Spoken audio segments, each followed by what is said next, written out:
মধ্যপ্রাচ্যে ইরান ও ইসরায়েলের মধ্যে চলমান উত্তেজনার কারণে সৃষ্ট পরিস্থিতিতে আটকে পড়া প্রবাসী কর্মীদের জন্য সুখবর দিয়েছে প্রবাসী কল্যাণ ও বৈদেশিক কর্মসংস্থান মন্ত্রণালয়। আন্তর্জাতিক ফ্লাইট চলাচলে অস্থিরতা ও অনিশ্চয়তার কথা বিবেচনা করে এখন থেকে ছুটিতে থাকা প্রবাসীরা দেশে অবস্থান করে তাদের ভিসা নবায়নের আবেদন করতে পারবেন।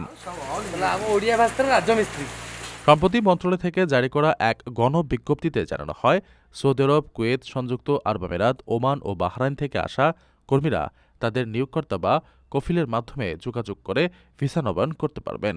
ইতিমধ্যে কুয়েত, কাতার ও সংযুক্ত আরব আমিরাত সরকার প্রবাসীদের ভিসার মেয়াদ ১ মাস বাড়িয়ে দিয়েছে। মূলত যুদ্ধ পরিস্থিতির কারণে সরাসরি সংশ্লিষ্ট দেশে গিয়ে ভিসা নবায়ন করা সম্ভব না হওয়ায় এই বিকল্প ব্যবস্থা গ্রহণ করা হয়েছে। এতে করে মেয়াদোত্তীর্ণ হওয়ার ঝুঁকিতে থাকা হাজারো প্রবাসী কর্মীর কর্মসংস্থান রক্ষা পাবে বলে আশা করা হচ্ছে।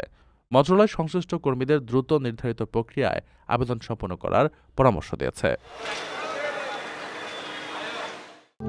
প্রবাসীদের জন্য নির্মাণ হচ্ছে দেশের প্রথম স্মার্ট সিটি, যেখানে থাকছে স্কুল, মসজিদ, হাসপাতাল, সুইমিং পুল, হেলিপ্যাড, পাঠাগার, জিম, সুপারমার্কেট, শিশু পার্ক সহ সকল নাগরিক সুবিধা।